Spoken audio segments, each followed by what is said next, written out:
आजा एकादशी कब है? आजा का मतलब क्या होता है? आइए सुने एकादशी कथा और इसका महत्व। अजा का अर्थ है जिसका जन्म न हो। प्रकृति अथवा आदि शक्ति के अर्थ में इसका प्रयोग होता है।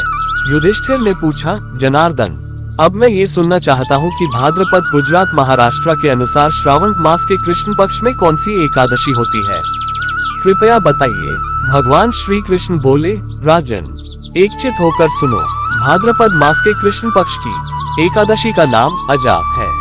वो सब पापों का नाश करने वाली बताई गई है। भगवान ऋषिकेश का पूजन करके जो इसका व्रत करता है उसके सारे पाप नष्ट हो जाते हैं। पूर्व काल में हरिश्चंद्र नामक एक विख्यात चक्रवर्ती राजा हो गए हैं, जो समस्त भूमंडल के स्वामी और सत्य प्रतिज्ञ थे। एक समय किसी कर्म का फल भोग प्राप्त होने पर उन्हें राज्य से भ्रष्ट होना पड़ा।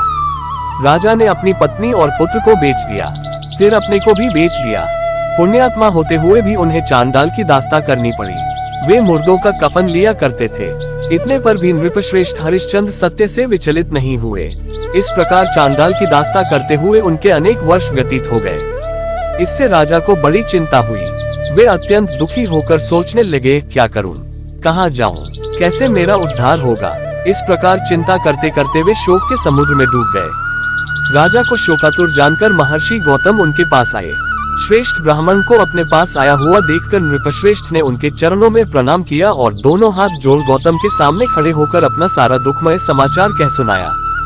राजा की बात सुनकर महर्षि गौतम ने कहा, राजन, भादों के कृष्ण पक्ष में अत्यंत कल्याणमयी अजा नाम की एकादशी आ रही है, जो पुण्य प्रदान करने वाली है।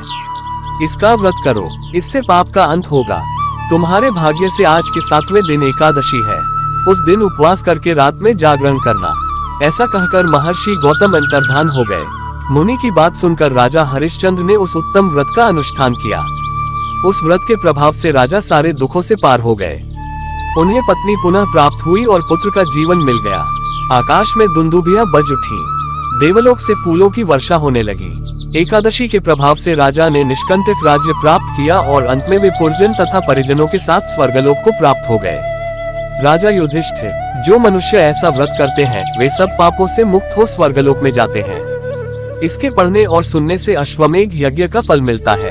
अजा एकादशी 19 अगस्त मंगलवार सुबह 4:53 से एकादशी का उपवास शुरू होगा और 20 अगस्त बुधवार 4:54 से 9:12 तक रहेगा, जिसमें पारण का समय होगा।